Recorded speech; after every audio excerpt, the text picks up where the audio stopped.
हाँ लो। मिस्टर दर्शन नायर, आपने अपना प्रॉमिस तोड़कर अच्छा नहीं किया। रेवती?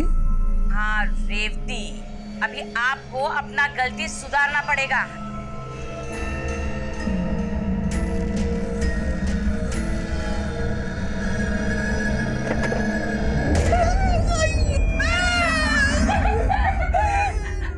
प्रीति, दमयंती, तुम लोगों ने किया ना? हैं? तुम लोगों ने किया।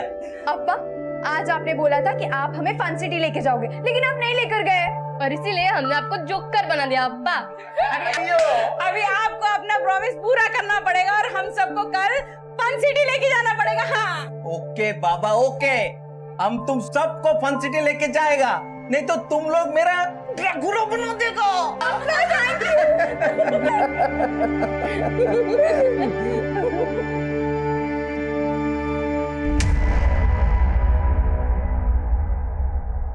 नमस्कार, मैं अभिमन्यु जिंदल क्राइम पेट्रोल दस्तक में आप सभी का स्वागत करता हूं। आज जो केस मैं आप लोगों के सामने रखने जा रहा हूं, ये एक ऐसा केस है जो आप सबके लिए देखना बहुत जरूरी है, क्योंकि ये केस सिर्फ एक परिवार तक सीमित नहीं था। इस केस के खुलासे, क्राइम का मोडस ऑपरेंडी ऐसा है जिसमें कोई भी आम आदमी इसका शिकार बन सकता है। आज जब आप ये एपिसोड देख रहे हैं, हो सकता है इस दौरान भी कोई मासूम इस तरह के अपराध का शिकार बन रहा हो। ये केस तब का है जब मैं कर्नाटक के कोमाची इलाके में पोस्टेड था। कोमाची एक शांत सा कस्बा था, लेकिन तब हमें यह मालूम नहीं था कि उस कस्बे की शांति के पीछे कई जुर्म अपने पांव पसार रहे थे, और उसी दौरान हम लोग सुरक्षा को लेकर कई जरूरी कदम भी उठा रहे थे। अभी जो मैंने आपसे और मुझे लाइव देखने वालों से कहा, उसे लेकर आपके माता पिता, गार्जियंस, आपके टीचर्स ने कई बार आपसे बातें की होंगी कि आजकल के माहौल में किस तरह से आप लोगों को अपनी सुरक्षा को लेकर सजग और सतर्क रहना है। और अब मैं आपको एक ऐसे वुमेन्स स्पेशल हेल्पलाइन नंबर के बारे में बताने जा रहा हूं, जिस पर आप 24 घंटे में कभी भी पुलिस को फोन करके अपनी परेशानी शेयर कर सकते हैं। और ये नंबर है 1800।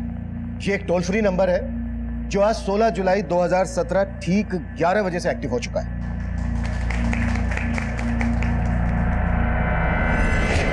अगर आप किसी ऐसे रास्ते से गुजर रहे हैं जो आपको लगता है कि वो रास्ता सेफ नहीं है, जहां रोड साइड मजनुओं का जमघट है, या आप किसी भी मुसीबत की घड़ी में हैं, तो प्लीज आप तुरंत इस हेल्पलाइन नंबर पर कांटेक्ट कीजिए। आपका ये कॉल ऑटोमेटिकली पास के पुलिस स्टेशन और पेट्रोलिंग टीम को डाइवर्ट हो जाएगा, और इस एरिया में इस नंबर पर आई शिकायतों को मैं खुद मॉनिटर करूंगा। मैं आप सभी को यह विश्वास दिलाना चाहता हूं कि जल्द से जल्द आप लोगों की सहायता की जाएगी, आपकी परेशानी दूर की जाएगी। अब मैं अपनी टीम के साथ इस नंबर का आपको डेमो देने जा रहा हूं। मान लो हमारी टीम की सदस्य उमा एक विक्टिम है, इस वक्त किसी मुसीबत में है, और वो इस टोल फ्री नंबर पर कॉल करते हैं। Uma? Yes sir. Uma, missed call नहीं करना है, पूरा कॉल करना है। लेकिन सर, मैंने तो अभी कॉल किया ही नहीं आपको। शायद जो कोई हमें लाइव देख रहे होंगे उन्होंने कॉल किया होगा, टेस्ट कॉल। मैं कॉल बैक करता हूं।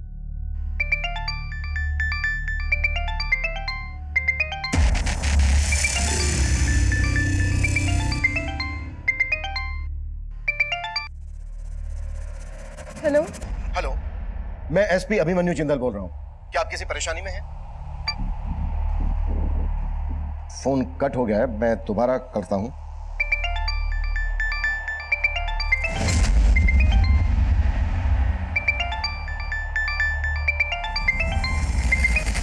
हेलो, आप कुछ बोल क्यों नहीं रही हैं? प्लीज बताइए, हम क्या मदद कर सकते हैं आपकी? देखिए, अगर आप कुछ हमें बताएंगी नहीं तो हम आपकी मदद कैसे करेंगे? प्लीज बोलिए। सर, मैंने क्राइम किया। देखिए, ऐसा नहीं बोलते। प्लीज आप हमें बताइए कि इस वक्त आप कहां पर हैं, आपका नाम क्या है? सर, ये लड़की इस हेल्पलाइन पर कॉल करके आत्महत्या करने की बात कर रही है। अब आप क्या करेंगे? देखिए, पहले हमें ये चेक करना होगा कि इस लड़की ने ऐसा क्यों बोला। प्लीज सर, पर ये हेल्पलाइन बनाई गई थी। Please no question please. Sir उस लड़की ने अपना मोबाइल फोन स्विच ऑफ कर दिया है। उसके इस नंबर को सर्विलेंस पर रखो और पता करो कि आखिरी वक्त किस एरिया में एक्टिव था और किसके नाम पर रजिस्टर्ड है। Right sir.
मेरे को पता है पार्टी मेरे को सपोर्ट करती है, लेकिन भले ही मुझे टिकट दे दे, तुम यंती लेकिन बच्चे चुनाव प्रचार के लिए मेरे पास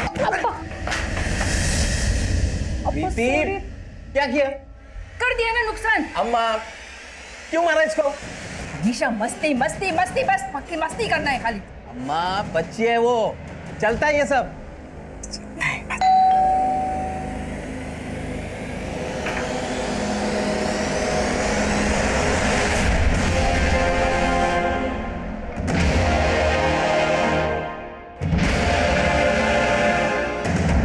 ये लड़की यहाँ क्या कर रही है?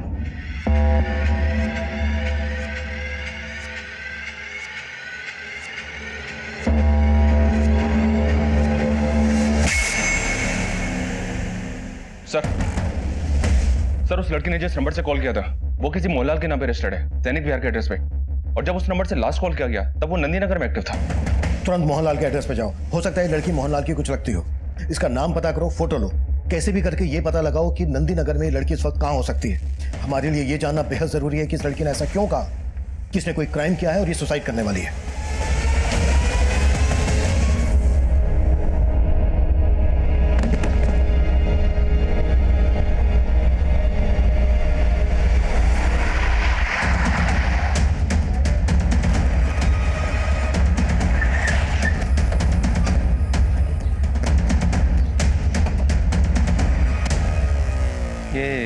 ये मोहनलाल का घर है? हाँ सर यही है। तो इनके घर में कौन कौन रहता है? सर इनका पूरा फैमिली चेन्नई रहता है। कोई नंबर वगैरह है आपके पास? हाँ सर है। दीजिए प्लीज।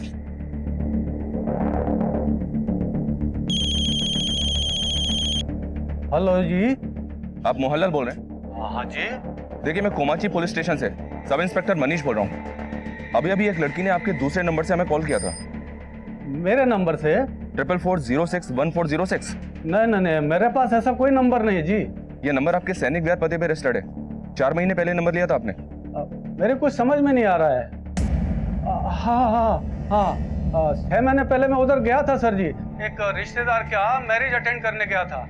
उधर मैंने एक दुकान से मोबाइल सिम खरीदा था सर। वो दुकानदार मेरे डॉक्यूमेंट से मिसयूज तो नहीं कर लिया?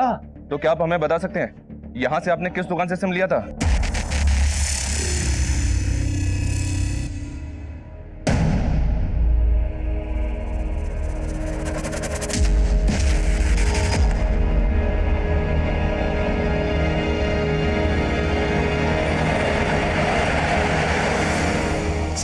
सर उस लड़की का नंबर अभी अभी नया नगर में ऑन हुआ है। नया नगर में? अभिषेक, पहले इस लड़की का फोन एक्टिव था नंदी नगर में और अब नया नगर में। नंदी नगर से नया नगर 10 किलोमीटर दूर है। बड़े लड़की ट्रेवल कर रही है। सर लड़की जो नंबर यूज करी है वो किसी मोहनलाल के नाम पे है। ऐसे में हमें कैसे पता चलेगा ये लड़की है कौन? हमारे पास ना इसकी फोटो है ना कोई पहचान, हमें इसके बारे में कुछ मालूम ही नहीं है। Video call.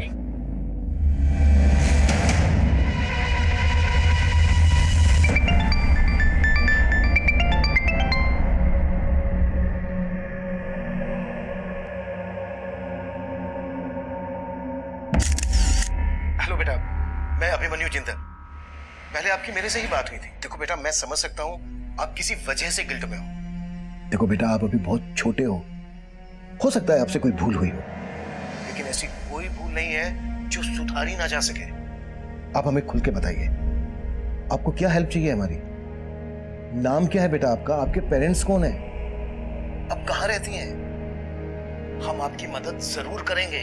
नहीं, आप मेरी कोई मदद नहीं कर सकते। स्विच ऑफ कर दिया। अभिषेक, मुझे लग रहा है ये लड़की कुछ भी कर सकती है और हमें इसको ऐसा करने से रोकना होगा। इसका फोटो मैं तुम्हें सेंड कर रहा हूं। सभी सोशल साइट्स और न्यूज चैनल में ये फोटो सर्कुलेट करो। देखकर तो यही लग रहा था कि ये किसी बस में ट्रेवल कर रही है। नया नगर के पास में जो भी पेट्रोलिंग टीम है उसको इसका फोटो भेजो और इसे अपडेट करो। इस लड़की की उम्र 16 से 17 साल की होगी। मतलब ये जरूर किसी स्कूल या कॉलेज में जाती होगी। आसपास के जितने भी स्कूल कॉलेजेस हैं सब जगह पता करो। हो सकता है वहां से इसके घर वालों के बारे में हमें पता चल जाए। क्विक सर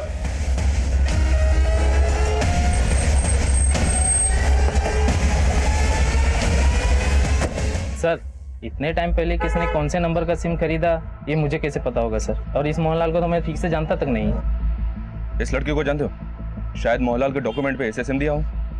नहीं सर, मैं इसे नहीं जानता। और सर हम ऐसा काम नहीं करते।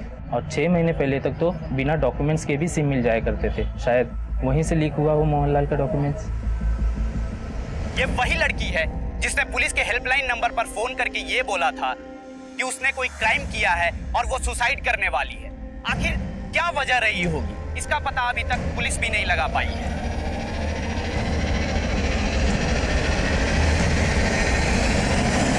हम एक सिंगल मिनट वेस्ट नहीं कर सकते, तुरंत पता करो। मूव। Yes sir. अभिषेक, नया नगर पोस्ट की क्या अपडेट है? सर वहाँ चेकिंग चालू है। हाँ मनीष। सर मैंने मोहनलाल के पड़ोसियों और उस दुकान वाले से इंक्वायरी की। लगता नहीं मोहनलाल उस लड़की को जानता होगा।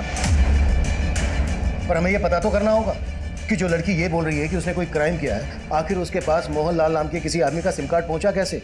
और ये पता करने के साथ साथ हमें उस लड़की तक पहुंचने के लिए भी फोकस करना है और ये भी जानना है कि आखिर उसके दिमाग में चल क्या रहा है। मनीष, अभिषेक, वो लड़की नंदी नगर में थी। नंदी नगर से उसने नया नगर की तरफ मूव किया। हो सकता है वो नया नगर से होते हुए विजयनगर की तरफ जा रही हो, या फिर विजयनगर पहुंचने से पहले ही आधे रास्ते से वो तिलक नगर होते हुए, नालगोंडा होते हुए नगरेला की तरफ जा रही हो।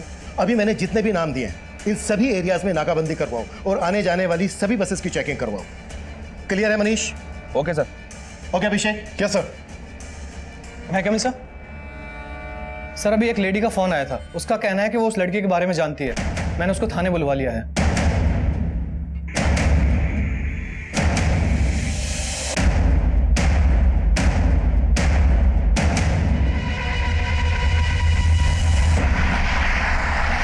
वो लड़की शायद इस वक्त नया नगर में एक बस में ट्रेवल कर रही है। इस रूट की सारी बसेस अच्छी तरह से चेक करो। ओवर।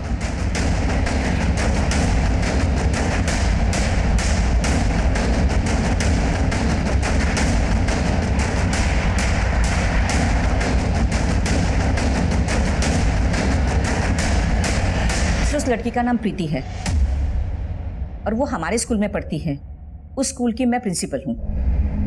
प्रीति? और ये प्रीति रहती कहाँ है? स्कूल के डेटाबेस से मैंने ये एड्रेस निकाला है। उसकी माँ का नाम रेवती नायर है और वो विडो है। प्रीति के फादर नहीं है? जी सर। अभिषेक, मनीष को ये एड्रेस सेंड करो और उससे कहो कि प्रीति की फैमिली से तुरंत जाके मिले। सर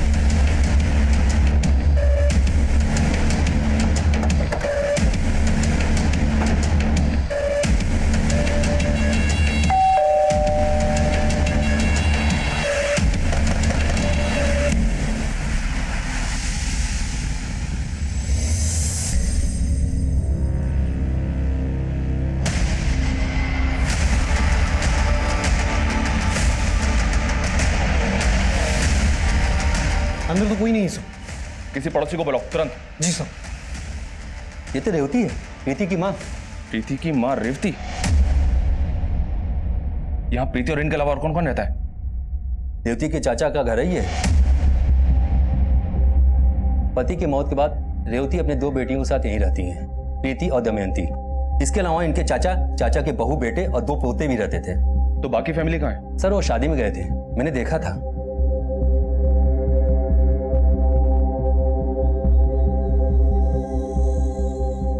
लेकिन रेवती, प्रीति और दमयंती यहीं थे। दमयंती? पर यहाँ तो रेवती की लाश है, तो फिर दमयंती कहाँ है? सर मालूम नहीं। आपने या आप में से किसी ने भी यहाँ किसी को आते जाते देखा? किसी तरह के झगड़े की कोई आवाज सुनी? आपने भी नहीं सुनी? नहीं सर, मैंने भी नहीं सुना। व्हाट? प्रीति की मदर का मर्डर? और सर चौंकाने वाली बात तो यह है कि प्रीति की छोटी बहन दमयंती भी गायब है। प्रीति की छोटी बहन दमयंती?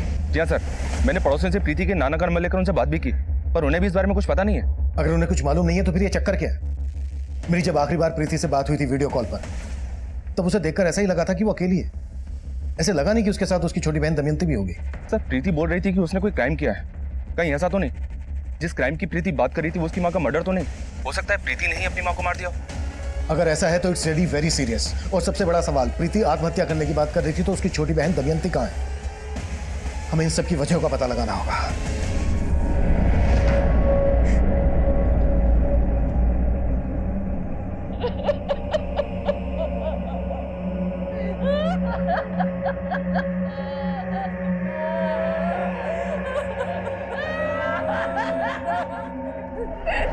तूने जान लिए मेरे बेटे की, तेरा साया भी नहीं पड़ने दूंगी इस पे। मैं तो निकल मेरे घर से।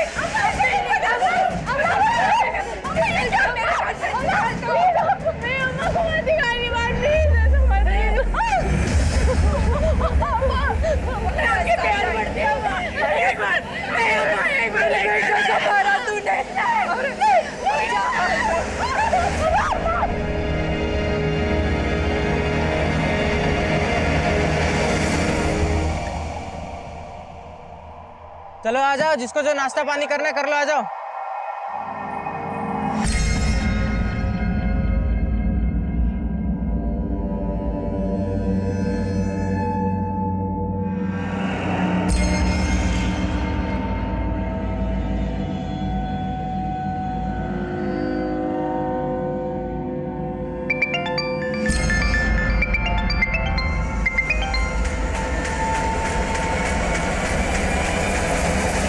सर, प्रीति का उसके फैमिली के साथ क्या इशू है इस बारे में मुझे कोई आइडिया नहीं है, मगर हाँ, प्रीति हमारे स्कूल की ब्रिलियंट स्टूडेंट है। वो पढ़ाई में भी काफी तेज है। लास्ट ईयर 10th में उसे 2nd रैंक मिला था और सरकार की तरफ से 10th बोर्ड के जितने भी टॉपर्स थे उन सभी को टैबलेट गिफ्ट में दिया गया था। माना प्रीति पढ़ाई में अच्छी है, पर कभी आपने प्रीति में ऐसा कुछ नोटिस किया जो आपको अजीब लगा हो? सर, प्रीति काफी रिजर्व रहने वाली लड़की थी, लेकिन एक बार उसने स्कूल में एक लड़की के साथ मारपीट की और वो काफी वॉयलेंट हो गई। छोड़ो छोड़ो छोड़ो छोड़ो छोड़ो, प्रीति क्या कर रही हो तुम? क्यों मारे हो ज्योत्सना को? सर, प्रीति एक अच्छी स्टूडेंट थी, इसीलिए उसके बिहाफ में हमने ज्योत्सना के पेरेंट को कन्विंस किया कि उसके खिलाफ कोई भी एक्शन ना ले। इससे उसका फ्यूचर स्पॉइल हो सकता था। कि प्रीति ने माफी मांग ली और सब सेटल हो गया।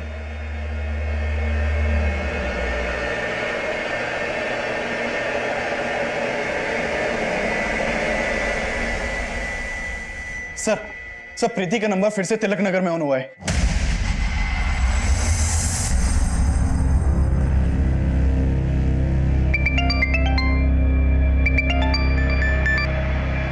कट कर दिया।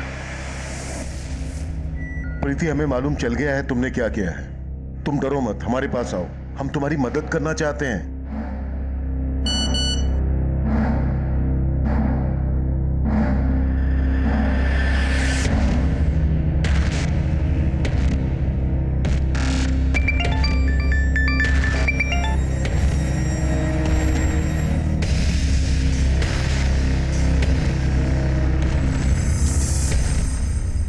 स्विच ऑफ कर दिया। प्रीति बोल रही है कि सुसाइड करने वाली है, लेकिन इसका बार बार फोन ऑन करना ऑफ करना समझ में नहीं आ रहा है कि इसके दिमाग में चल क्या रहा है। सर, प्रीति ने बोला कि वो सुसाइड करने वाली है। कहीं ऐसा तो नहीं कि ये सब बातें करके वो लोगों की सिंपैथी गेन करना चाहती हो, जबकि ये साफ है कि प्रीति की माँ का मर्डर हुआ है। सर, इस सुसाइड की बात करके कहीं प्रीति खुद को बचाने का रास्ता तो नहीं खोज रही है? अम्मा, अम्मा, देखो आपकी पोती कैसे पूरी मीडिया को और पुलिस वालों को अपने इशारों में नचा रही है। और अम्मा, पुलिस को आपकी बहू की लाश भी मिल गई है। लाश?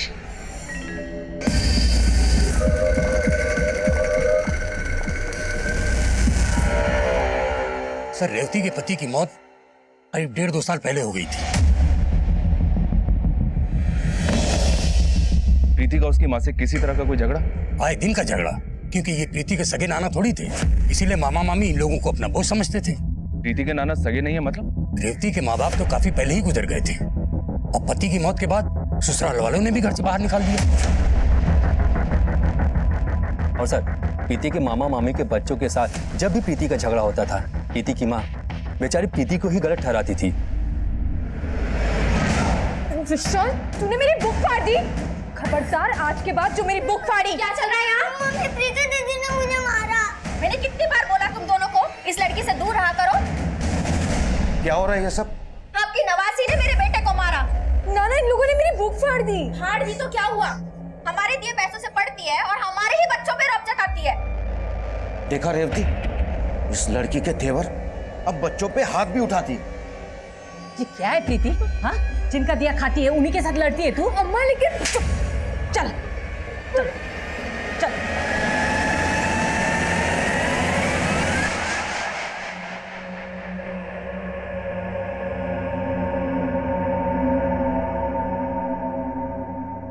पुलिस ने इस लड़की की पहचान कर ली है। इसका नाम प्रीति है। अगर आपको कहीं भी ये लड़की दिखाई दे तो तुरंत पुलिस के नीचे दिए गए नंबर्स पर संपर्क करें।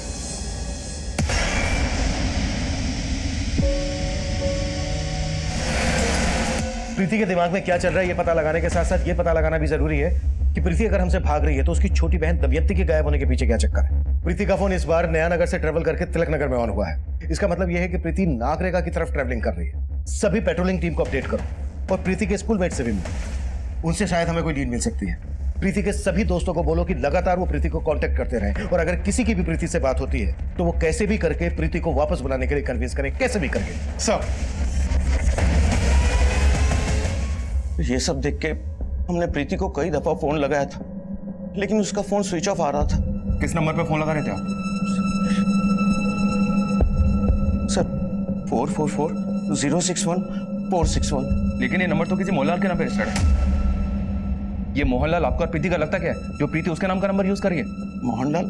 सर हम ऐसे किसी आदमी को नहीं जानते, और हमें नहीं पता कि प्रीति का नंबर किसी मोहनलाल के नाम पे है। तो फिर आप लोग जानते क्या है? देखिए सर, प्रीति क्या करती थी क्या नहीं करती थी वो हमें कुछ नहीं बताती थी, बल्कि रेवती दीदी तो खुद उससे तंग आ गई थी। बहुत हाथ उठने लगा है तेरा, क्यों मारा तुमने विशाल को? अम्मा गलती उन लोगों की थी और आप मुझे बोल रही हो। आप माँ हो या दुश्मन? दुनिया लड़की की दुश्मन ना बन जाए, इसलिए एक माँ को अपनी बेटी की दुश्मन बनना पड़ता है। तुम जब मेरी तरह दो दो बेटियों की माँ बनोगी ना, तब तुम्हें पता चलेगा। हम यहाँ रहते हैं और यहाँ कहीं खाते हैं। रहने दो अम्मा, आपको ना मेरी पड़ी ही नहीं है, और मैं यहाँ आजमा के भी देख चुकी हूँ। शायद दादी सही कहती, आप मेरी नहीं अप्पा की भी दुश्मन थी। सर प्रीति के तेवर बिल्कुल उसके दादी के जैसे होते जा रहे थे। तो आप कहना चाहती हैं कि प्रीति वाकई में अपनी माँ का मर्डर करके भाग गई? नहीं नहीं सर, ऐसा नहीं हो सकता। जगन्नाथ जी, तो फिर हमें फोन पे वो आत्महत्या करने की बात क्यों बोल रही थी? और ये दमयंती कहाँ है? सर हमें उसका अंदाजा नहीं है सर। सर ये सब देख के मुझे तो रेवती के ससुराल वालों पर शक हो रहा है। कैसा शक? सर रेवती की सास और देवर अच्छे लोग नहीं है। उन्होंने पहले रेवती पर प्रीति के आपा के मर्डर का इल्जाम भी लगाया था। What? प्रीति के आपा का मर्डर? सर वो झूठा इल्जाम था। बाद में ये सब बात साफ हो गई थी कि दामाद जी की मौत हार्ट अटैक की वजह से हुई है।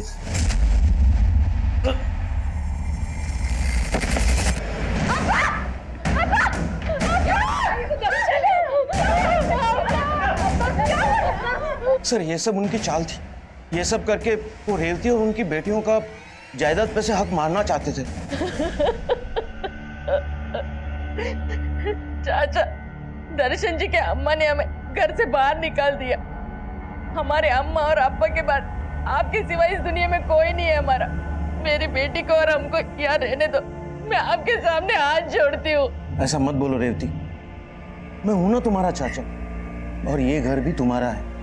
सर रेवती को उसके ससुराल वालों से कोई हिस्सा नहीं मिला। अब रेवती के सब्र का बांध टूट रहा था। वो उनके खिलाफ कोर्ट में जाने का सोच भी रही थी, और जब रेवती और उसकी बेटियां घर में अकेली थी तो ये सब हो गया। सर मुझे तो उसके ससुराल वालों पे डाउट है सर। अगर ऐसा है तो प्रीति किस वजह से सुसाइड करने का बोल रही है?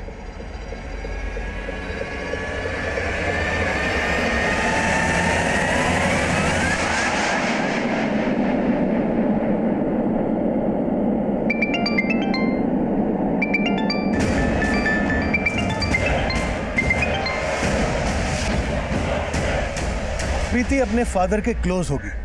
प्रीति के फादर की मौत संदिग्ध परिस्थितियों में हुई थी। तब हम यह मानकर चल रहे थे कि अगर प्रीति की दादी प्रीति की मां पर प्रीति के फादर दर्शन की मौत का आरोप लगा रही थी, तो हो सकता है यह बात काफी पहले उसके दिलो दिमाग में घर कर गई हो और रेवती का मर्डर प्रीति के फादर दर्शन की मौत का बदला हो। लेकिन इस थ्योरी पे सबसे बड़ा प्रश्न चिन्ह यह था कि प्रीति की छोटी बहन दमयंती कहां गायब थी। इसलिए हम एक दूसरी थ्योरी बना रहे थे, और वो ये कि शायद प्रीति का हमें फोन करना, सुसाइड करने की बात करना किसी की कहीं कोई चाल तो नहीं है। शायद दमयंती को किसी ने अगवा करके प्रीति को ये सब करने के लिए, बोलने के लिए मजबूर किया हो। इस थ्योरी को लेकर प्रीति की दादी और चाचा हमारी रडार पर थे। सुबह 11 बजे हमें प्रीति का कॉल आया था। उसके बाद 4 घंटे बीत चुके थे और प्रीति हमें हमसे काफी दूर नजर आ रही थी। इसी बीच प्रीति की एक स्कूल फ्रेंड का बयान सामने आया, और उसका वो बयान इस केस को एक नया एंगल दे रहा था। सर ये प्रीति की अच्छी दोस्त है, ये नैनिका, आप इसके साथ बात कर सकते हैं। हाँ सर, मैं प्रीति को बहुत अच्छे से जानती हूँ, और आई डोंट बिलीव कि प्रीति अपनी मदर के साथ ऐसा कुछ कर सकती है। वो अपनी माँ के बारे में कभी कुछ गलत नहीं सुन सकती थी सर। और एक बार तो ज्योत्सना ने भी उसकी माँ के बारे में उसे कुछ कहा था, तो प्रीति ने उसे बहुत बुरी तरह मारा था सर। इतनी बार अगर मेरी अम्मा के बारे में कुछ उल्टा सीधा बोला ना, तो तेरे साथ क्या करती हूँ? अच्छा, ज्योत्सना के अलावा प्रीति का किसी और से कोई इशू या प्रीति का कोई बॉयफ्रेंड वगैरह? नहीं सर, प्रीति का कोई बॉयफ्रेंड वगैरह नहीं था। लेकिन एक बात है सर जो मैं आपको बताना चाहती हूँ। कैसी बात?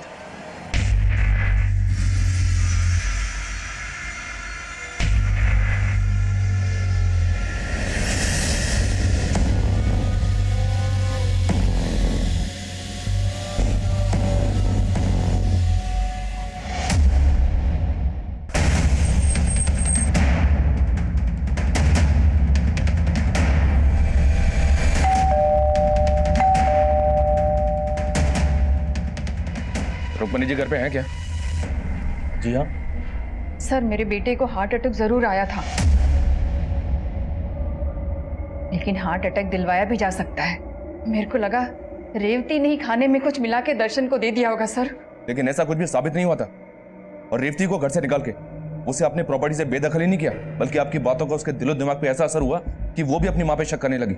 हो सकता है कि आपने उसे बरगलाया हो सकता है कि आप लोगों का भी रेवती के मर्डर में हाथ हो। अब ये क्या बोल रहे हैं सर? अरे प्रीति खुद बोल रही है कि ये क्राइम उसने किया है और इसी वजह से वो सुसाइड करने वाली है। हाँ सर, आप उल्टा हम पे आरोप लगा रहे हैं। प्रीति को छोड़ और चुपचाप ये बता, दमयंती को कहाँ गायब कर दिया? हाँ, आप ऐसे हम पे शक नहीं कर सकते हैं। और रही बात रेवती भाभी के हिस्से की, तो आपको एक बात साफ कर दूं, दर्शन अन्ना ने अपनी मौत के पहले ये घर तक गिरवी रख छोड़ा था। चुनाव लड़ने का शौक था उनको, और एमएलए की टिकट की लालच में सर उन्होंने लाखों रुपए बाहर से उधार लेकर पार्टी को दान दे दिया था। लेकिन सर उसके पहले उनकी मौत हो गई और रेवती भाभी को देने के लिए कुछ नहीं था उनके पास। और दर्शन अन्ना अपना तो क्या सर, मेरे हिस्से तक का पैसा डुबो बैठे हैं। और सर आपको तो पता कि पार्टी वाले किसी का पैसा लेने के बाद वापस तो करते नहीं है। ये एमएलए का टिकट कौन सी पार्टी दे रही थी उन्हें? सुन, प्रीति का बाप मेरी पार्टी का कार्यकर्ता था। मैं किसी भी हाल में फंसना नहीं मांगता है। कुछ भी हो जाए, इस सब का मेरी पार्टी की छवि पर कोई बुरा असर नहीं होना मांगता है।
प्रीति की जिंदगी में एक नहीं कई रहस्य हैं और प्रीति की इस दोस्त नैनिका ने भी ये चौंका देने वाला बयान दिया है।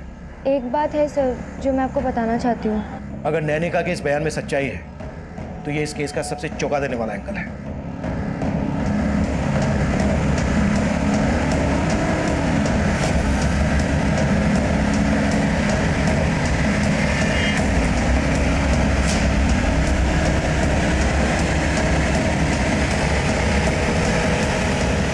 सुनो,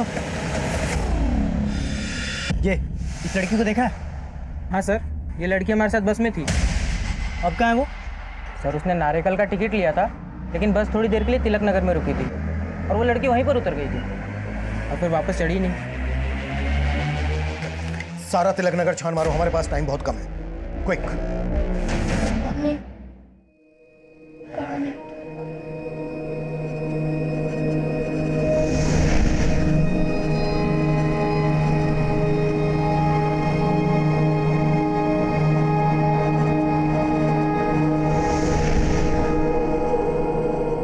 सर ये सरासर झूठ है। भला मैं अपनी नवाजी के साथ ऐसा क्यों करूंगा? लेकिन उसकी दोस्त नैनिका ने तो हमें यही बताया। सब प्रीति ने मुझे खुद बताया था कि उसके नाना उसे काफी टाइम से मोलेस्ट कर रहे हैं। सर वो लड़की झूठ बोल रही है। और आप सच बोल रहे हैं, इस बात की क्या गारंटी है? देखिए जगन्नाथ जी, अभी भी कह रहा हूं, जो सच है वो बोलिए। आपकी बेटी का मर्डर किसने किया? दमयंती और प्रीति कहाँ है, बताइए। सर मैंने ऐसा कुछ नहीं किया जैसा उस लड़की ने आपको बताया है। हाँ सर, आप पप्पा पे ऐसे ही इल्जाम नहीं लगा सकते। सच तो ये है कि रेवती दीदी खुद प्रीति के चरित्र पर शक करती थी। बोल, कौन था वो लड़का? अम्मा बेवजह मुझ पे शक कर रही हो, मैं नहीं जानती उस लड़के को। लेकिन मैं तुमको अच्छी तरह से जानती हूँ। क्या चल रहा है तेरा उस लड़के के साथ? बोलना। कुछ नहीं चल रहा है। आपको मुझ पे ट्रस्ट नहीं है क्या? देख, मुझे घुमाने की कोशिश मत कर तू। मैंने देखा वो लड़का और तुम एक दूसरे को कैसे देख रहे थे। अगर ऐसा ही चलता रहा तो आईपीएस बनने का सपना कैसा पूरा करेगी तू अपने अप्पा का? हाँ, बोलना। सर, आप प्रीति की दोस्त पर भरोसा मत कीजिए। नैनिका ने वही कहा होगा जो प्रीति ने उसे बोला होगा। सर, प्रीति नादानी में आकर हम सबसे बदला लेने के लिए सब कर रही है। भले ही अप्पा ने प्रीति को बचाने के लिए बोला हो कि उसने अपनी माँ को नहीं मारा, लेकिन सर प्रीति ऐसा कर सकती है। और सर, प्रीति को ही पता होगा कि दमयंती कहाँ है। हाँ अभिषेक सर, मैंने प्रीति के उस नंबर के कॉल रिकॉर्ड चेक किए जो मोहनलाल के नाम पे रजिस्टर्ड है। सर उस नंबर के कॉल रिकॉर्ड में मोहनलाल के नाम पे रजिस्टर्ड एक दूसरा नंबर भी मिला है। मोहनलाल का दूसरा नंबर? हाँ सर ये नंबर प्रीति के साथ लगातार ट्रैवल कर रहा था। हो सकता है कि प्रीति के साथ कोई हो जो मोहनलाल के नाम पे रजिस्टर्ड इस नंबर को इस्तेमाल कर रहा हो। मोहनलाल का ये दूसरा नंबर ऑन है अभी? सर ये नंबर इस वक्त तिलक नगर के ज्ञानेश्वर कॉलोनी में एक्टिव है। इस नंबर को सर्विलेंस पे रखो और ज्ञानेश्वर कॉलोनी की पेट्रोलिंग टीम को अपडेट करो। शायद प्रीति हमें वहीं मिल जाए।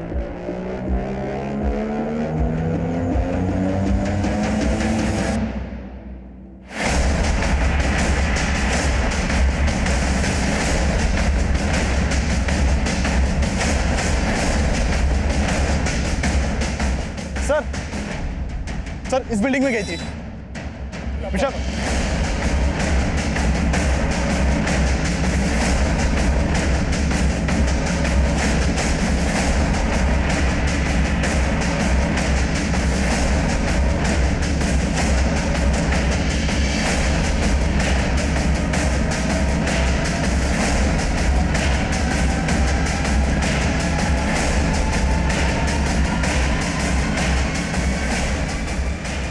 सर ये देखिए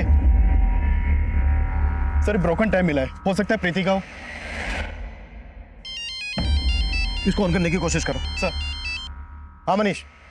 सर मैंने प्रीति के कजिन मोहन से इंक्वायरी की तो उसने बताया कि प्रीति अपने पास एक दूसरा मोबाइल भी रखती थी और इसके बारे में घर में किसी को कुछ नहीं पता था। नहीं अंकल, लेकिन प्रीति दीदी बहुत अच्छी हैं। वो मुझसे सारे सीक्रेट शेयर करती हैं। सीक्रेट्स? अच्छा बेटा, कैसे सीक्रेट्स? हमको भी बताओ। अंकल, प्रीति दीदी के पास एक और फोन है। देखो, मैं अभी तुमसे बात नहीं कर सकती क्योंकि मैं घर पर हूँ। दीदी मैं बात नहीं। दीदी आपके पास दो फोन है? ये लो, तुम ना टैब से खेलो, ठीक है? पर तुम प्रॉमिस करो कि ये बात तुम किसी को नहीं बताओगे। ठीक है, नहीं बताऊंगा। जाओ। मोहनलाल के नाम पर रजिस्टर्ड पहला नंबर जो प्रीति यूज कर रही है, उस नंबर के साथ साथ मोहनलाल के नाम पर रजिस्टर्ड दूसरा नंबर भी ट्रेवल कर रहा है। इसका मतलब ये हुआ कि मोहनलाल के नाम पर रजिस्टर्ड दोनों नंबर प्रीति ही यूज कर रही है। लेकिन सर ये मोहनलाल तो चेन्नई में है, कंफर्म किया मैंने। वही तो, और मोहनलाल के नाम पर रजिस्टर्ड दोनों नंबर यहाँ पर प्रीति यूज कर रही है। कहानी को समझ में नहीं आ रही है। सर टैब प्रीति का ही और इसमें कुछ वीडियोस भी हैं। मनीष, बाद में बात करता हूँ।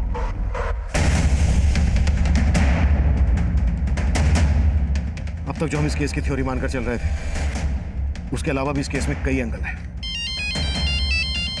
Excuse me sir. Hello. Okay sir, Mohanlal का जो दूसरा नंबर है वो अभी अमरेली में एक्टिव हुआ है। Move, come fast, move. देखो, दमयंती को कुछ मत करो, मैं आ रही हूँ।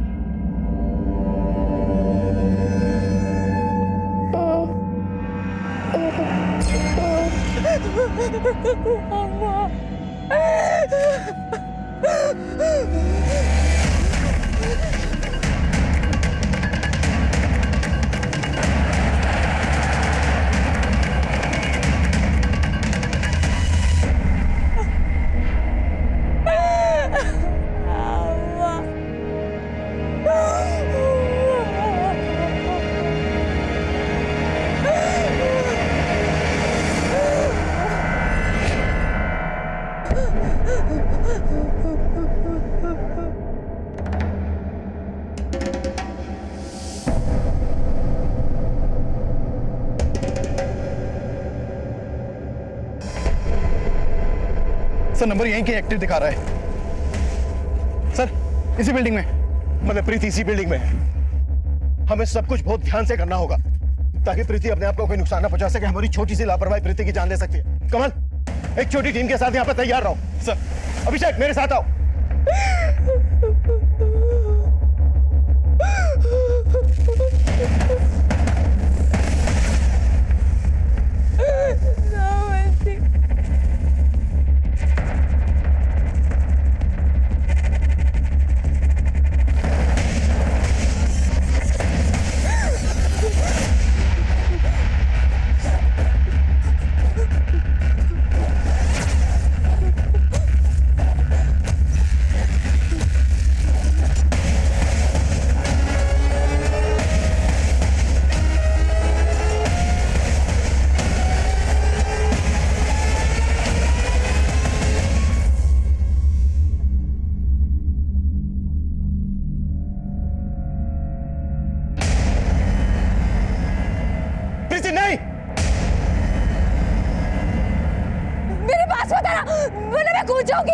ओके बेटा, हम आपके पास नहीं आ रहे, लेकिन बेटा ये कदम ठीक नहीं है।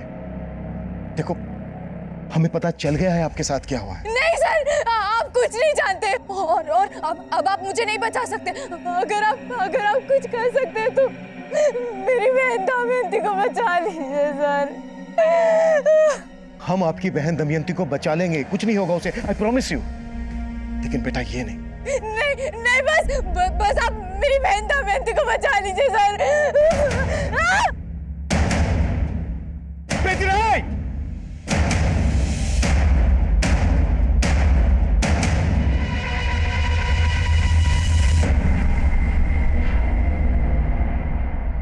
नहीं बोल रही हूँ। बस नैनिका, हमें पता चल गया कि प्रीति के दूसरे नंबर पर तुम लगातार प्रीति के टच में थी।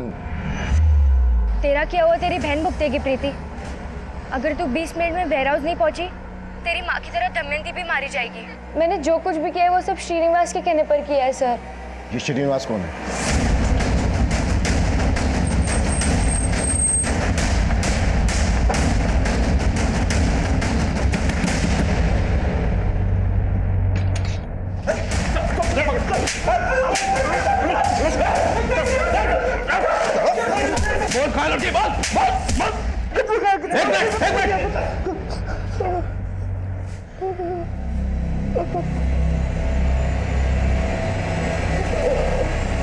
सर लड़कों के पास से नैनिका का भी वैसा ही वीडियो मिला है जैसा वीडियो में प्रीति के टैब में मिला था।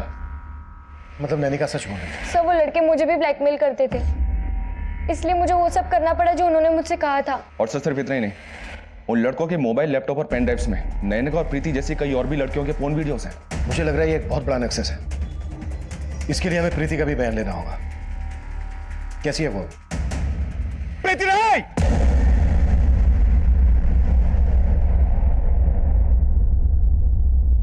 फिलहाल वो ठीक है सर। दीदी, दमयंती!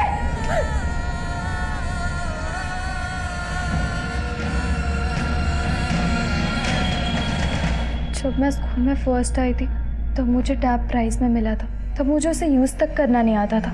नैनिका ने मुझे सिम अरेंज करके दिया और फिर उसने मुझे फ्रेंड्स बुक के बारे में बताया। और फिर एक दिन मुझे श्रीनिवास ने फ्रेंड रिक्वेस्ट भेजी, फिर हम फ्रेंड्स बुक पर चैटिंग करने लगे। प्रीति मुझे अपना सच्चा दोस्त समझने लगी थी और एक दिन मैंने उसे कॉल किया और मिलने के लिए बुलाया। फिर मैं अपने दोस्तों को लेकर उसका रेप किया सर। उन्होंने मेरा रेप भी नहीं किया, बल्कि वीडियो भी बनाया। उन्होंने मुझे धमकी दी थी, अगर मैंने ये बात किसी को बताई तो वो मेरा वीडियो वायरल कर देंगे। उन्होंने मुझे मजबूर कर दिया। आज इनके साथ सोना तेरे को। उनसे डर के मैं रोजाना इसके बदले वो इनसे पैसे लेते। इतना सब कुछ हुआ तुम्हारे साथ, तुमने ये बात अपनी फैमिली को क्यों नहीं बताई? उनको बताने का क्या फायदा था? वो तो पहले से ये छोड़िए मुझे।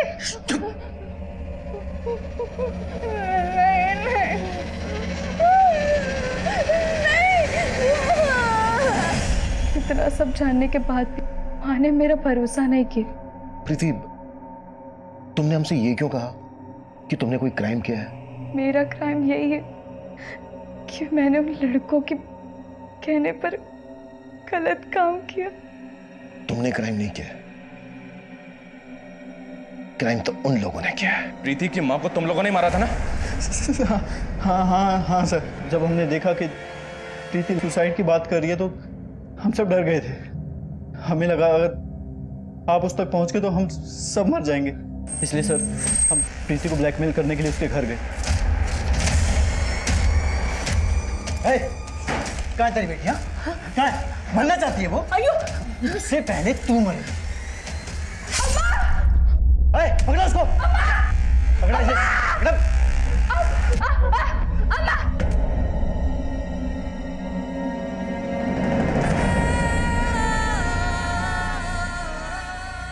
आजकल के माहौल में ये जरूरी है कि हम अपनी बच्चियों को ऐसे लोगों के जाल में फंसने से बचाएं।